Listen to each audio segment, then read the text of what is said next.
Hello, my friends. AmyR here with Prairie Paper and Ink. Welcome back to my channel and another STAMPtember limited edition exclusive. This collaboration is with Paper Artsy, specifically Kate Crane, who has designed many stamps and stencil sets for Paper Artsy. And this is going to be quite the departure from my usual video style, card making style. Y'all, I had fun. This set is just different, especially for me. And once I started playing, I was like, I'm here for it. So, first off, disclaimer. All of the STAMPtember limited edition exclusives are one and done when they sell out. They are not restocked. However, the brands have tons of fabulous products, Paper Artsy being no exception. They have multiple designers, so different styles.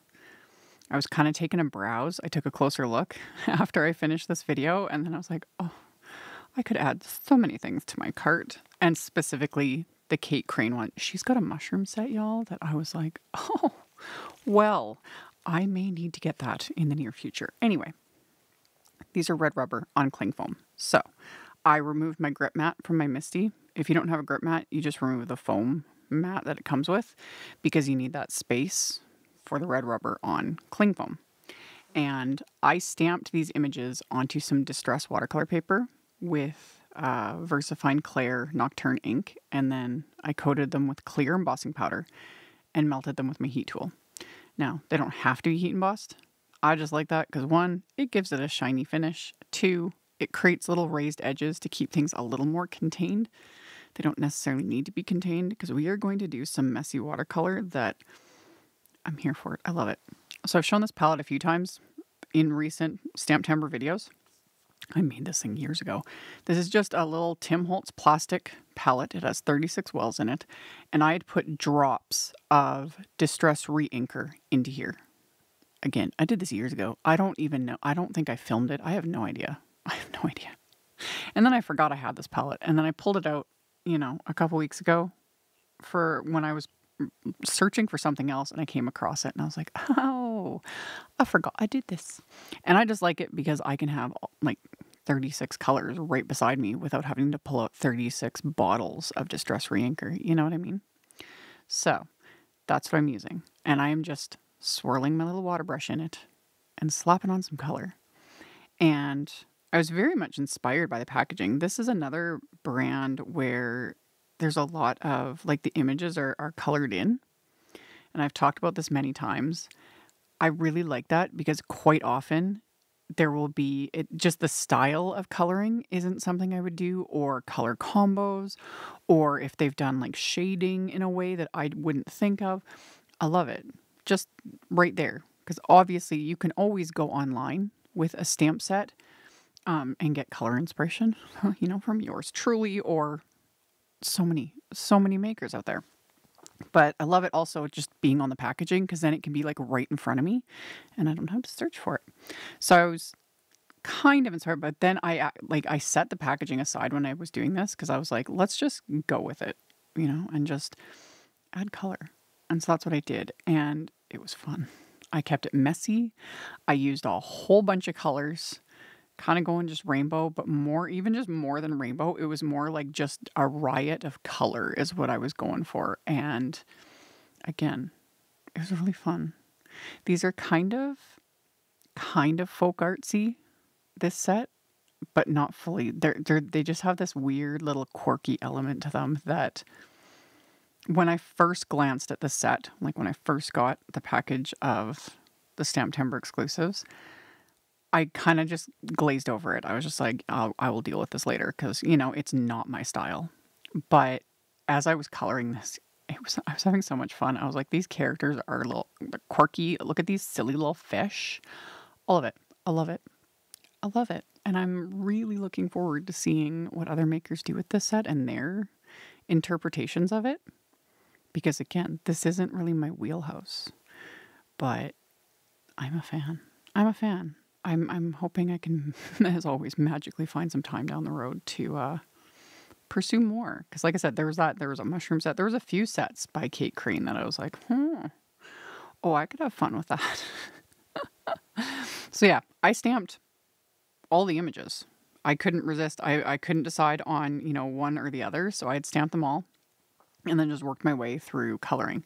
Now, not only did I just slap the watercolor on, this did not take me very long. I did speed this up in editing, so I'm moving a lot faster. But even in real life, this didn't take very long. And one thing I will say is, whether it's a set like this or just something, you see something in paper crafting that intrigues you but sort of intimidates you, whether it's, say, a large floral or quirky little images like this or whatever it is, I encourage you to try it out, or at the very least, it doesn't even have to be a stamp. Just muck around making some backgrounds in a style that, you're curious by but have never tried.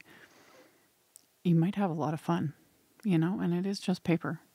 I had a lot of fun with these images, and I genuinely wish I'd had more time to do multiple sets of them and just experiment with different color combos or different coloring mediums or what have you, It's fun. So after I was done watercoloring all of these in with these distress inks, I fussy cut them all because there are no die sets with this combo. This limited edition exclusive is the set. You can get just the set, or there is the set and the stencil. Those are the options. So I just fussy cut them. It didn't take me that long. And then for my backgrounds, this is also, I had fun. I've always been very intrigued by like mixed media and seeing other makers, it's like, how did they do that? How did they get that layered on that or that look? It's another one of those things though where you genuinely you just got to play. You just got to play. So that's what I did. I took more distressed watercolor paper, and I've got the Simon Says Stamps Swiss Dots background, one of my favorites. And as you can see, I am not using a stamp positioner. I'm stamping it with my hands. Not something I do very often, like hardly ever. But I see other makers do that every once in a while, and I'm like, that's kind of fun. It doesn't just purposely not perfect, purposely messy, purposely doing it, off kilter. Love it. So I inked it up, holding it in my hands, and then only pressed it down partially with clear embossing ink, and then used that clear embossing powder. So this is going to resist everything else I add on top of it, which I'm going to use some of my sprays. So I prop these up in my splat box. I've got my splat box vertical, so it's very not simple to film this. But and this is where I really started mucking around. I was spraying it with water. I sprayed it with Salvaged Patina Distress Spray Stain. Letting it run, getting drippy. And then I'm going to add some picked raspberry Distress Oxide spray. So you've got to remember, oxide sprays, because they have the pigments, they will sit on top of everything. And picked raspberry is a very just intense color. So I sprayed that. I'd spray water. And again, I was just mucking around, just playing, seeing what would happen. And picked raspberry mixed with salvaged patina does make a really pretty purple color. Love it, always. And then I added some mustard seed Distress Oxide spray, which this one also is a very intense color. Mustard seed just is in all forms in the Distress line. It's a very intense yellow, and I do love it. Love it. So sprayed that. I flipped them, upside down, backwards, whatever. Just letting the colors kind of run and do their thing. And then I let it dry. And how it looks wet, completely different with dry. I've talked about that before in videos. Let whatever you're doing dry, because you'd be surprised at how vastly different it looks, as you can see. So it was dry. And then I took the Pepita background, which I don't know why. I want to say that in a minion voice, you guys. Also, it doesn't help that it's late. I am a little bit sleep deprived at the moment and losing my mind, but I was having fun. So anyway, I did the same thing, holding the stamp in my hands and inking it up with picked raspberry Distress Oxide ink. I need to do things like this more often. I was having fun, I was having so much fun. Just grabbing things at random, And I was like, yep, I like this. So I did that. And then I pulled out that stencil, which when I first looked at it, I was like, what am I going to do with a stencil of fish? I'm going to use it. That's what I'm going to do. And then after I used it, I was like, the stencil's the best. You know, at the bare minimum, even if all of this whole video, this whole style, all of it is not your thing, I cannot stress it enough. Don't knock it till you've tried it, you know? Like so often, the things that at first glance, I will kind of just like, okay, that was a decision with a stamp set or a die set or whatever it was, you know? And so often, and I know this about myself, so often, it ends up becoming like my favorite product, and I'll use it over like those mushroom dies that I've, done a bajillion videos on.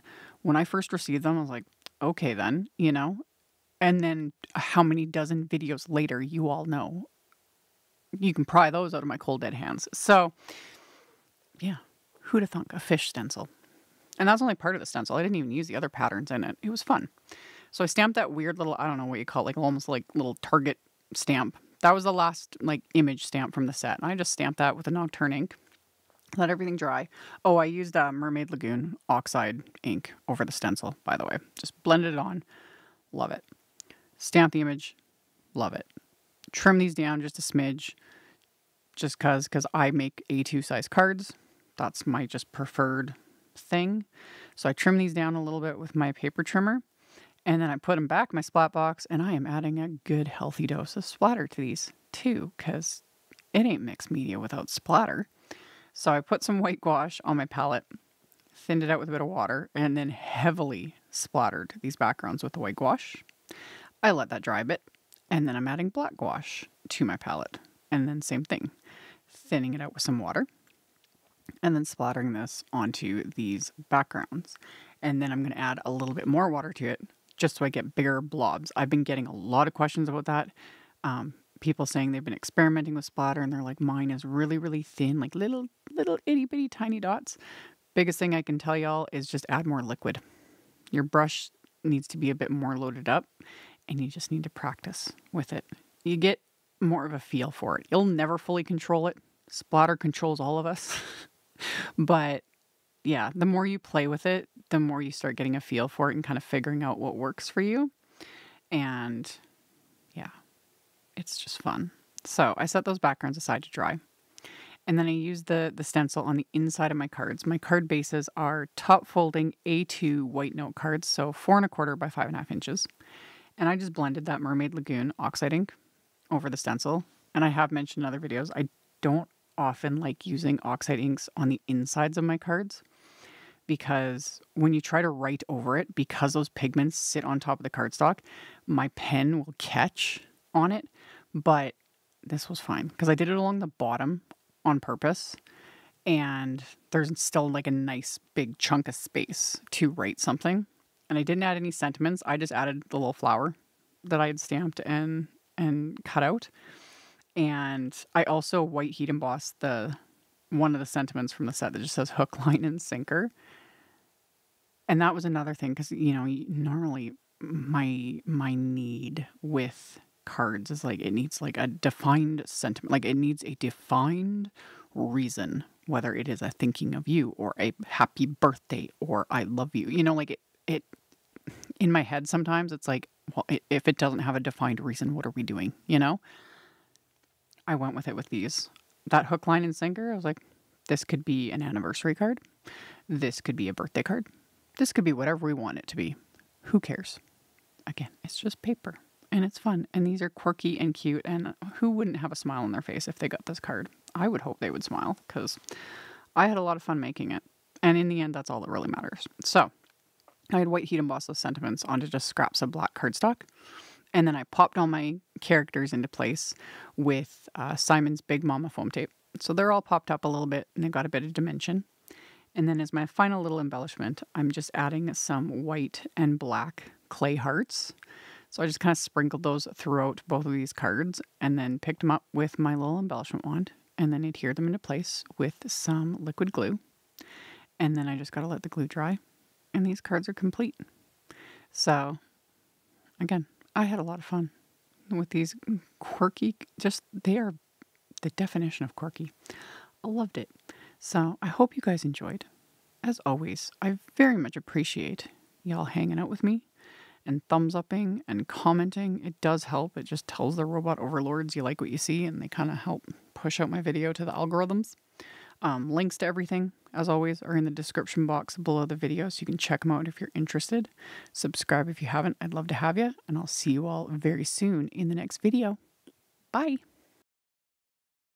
Thank you so much to my amazing Patreon supporters. For anyone that might be interested in joining my Patreon community and supporting me, the link to my Patreon is in the description box below the video.